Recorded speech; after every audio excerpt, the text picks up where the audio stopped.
सोलापूर जिल्ह्याला red alert जो आहे तो जिल्हा प्रशासनाने दिल्यानंतर आपण जर पाहिलं तर माडा असेल, करमाळा असेल, मोहोळ या 3 तालुक्यांना रेड अलर्ट जाहीर केल्यानंतर आता पुन्हा एकदा सीना नदीकाठच्या शेतकऱ्यांना जे आहे ती धास्ती वाढवल्याचं पाहायला मिळतं। मी सध्या माडा तालुक्यातल्या उंदरगावच्या सीना नदीकाठी आपण जर पाहिलं तर काही दिवसापूर्वीच या ठिकाणी जो आहे तो पूर जो आहे तो गावाला पूर्णपणे चिटकण्यासाठी पाणी गेलं होतं आणि आपण जर पाहिलं तर एकीकडे पूर ओसरण्याची, पाणी ओसरण्याची स्थिती असतानाच आता पुन्हा एकदा जिल्हा प्रशासनाने जे आहे ते या नदीकाठच्या शेतकऱ्यांना जो आहे तो रेड अलर्ट दिलेला आहे। आपण पाहिलं तर कोळेगाव असेल, चांदणी असेल, खासापुरी असेल या धरणामधून जवळपास 75,000 क्युसेकचा विसर्ग जो आहे तो या सीना नदीमध्ये सोडण्यात आला आहे। त्यामुळे या नदीकाठच्या शेतकऱ्यांचं अतोनात नुकसान झालेलं असताना दुसरीकडे मात्र या ठिकाणी जो आहे ते पुन्हा एकदा पूरस्थितीची शक्यता निर्माण होणार आहे। आपण जर पाहिलं तर माडा वैराग असेल, माडा बार्शी असेल या पूर्ण जे आहे ते पूर्णपणे रस्ते जे आहेत ते बंद होण्याच्या मार्गावर आहेत। तरी देखील इथले नागरिक जे आहेत ते जीव मुठीत घेऊन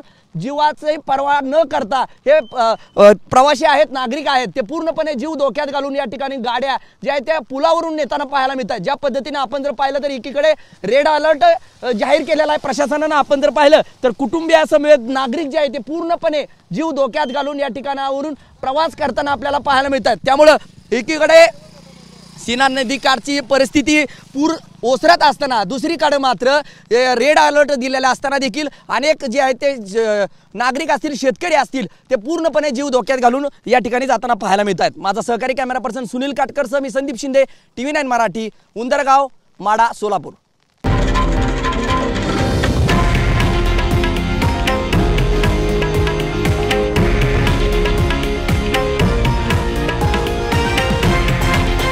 हे आहे देशातील नंबर 1 न्यूज नेटवर्क आणि आपण पाहत आहात TV9 मराठी, एकमेव।